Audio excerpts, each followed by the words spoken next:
Playing Splatoon without the ZL button is my thing now, and I made a whole video about this, but I messed a few things up, and it's about this map in particular you see on the screen, because as you can see, I'm struggling to get the Rainmaker without using the ZL button, which I shouldn't be. If I want an actual example of where I should be struggling, I would use this clip instead.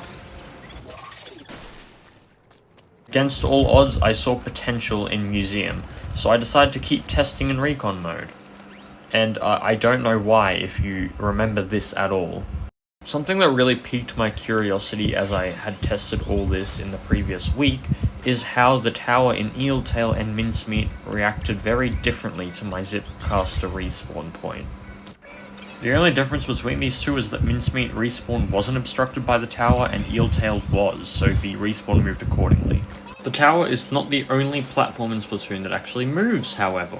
Unfortunately, there's actually no way for the center platform to obstruct your Zipcaster respawn, so this doesn't help.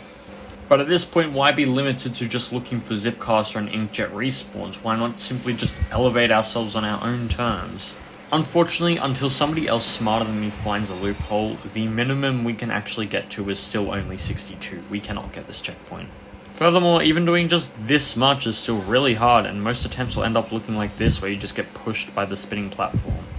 Granted, this attempt was exaggerated, but the timing's still pretty tight. Oh, and if you're curious, you can use Booyah Bomb to get higher on your own spinning platform near spawn really easily. Like this one's, you don't need time. Anyway, I've updated this chart since the previous video on this topic, and I will probably continue to do so as new patches roll out, since new things might be introduced, like of course new maps, and perhaps even new specials if we're lucky, who knows.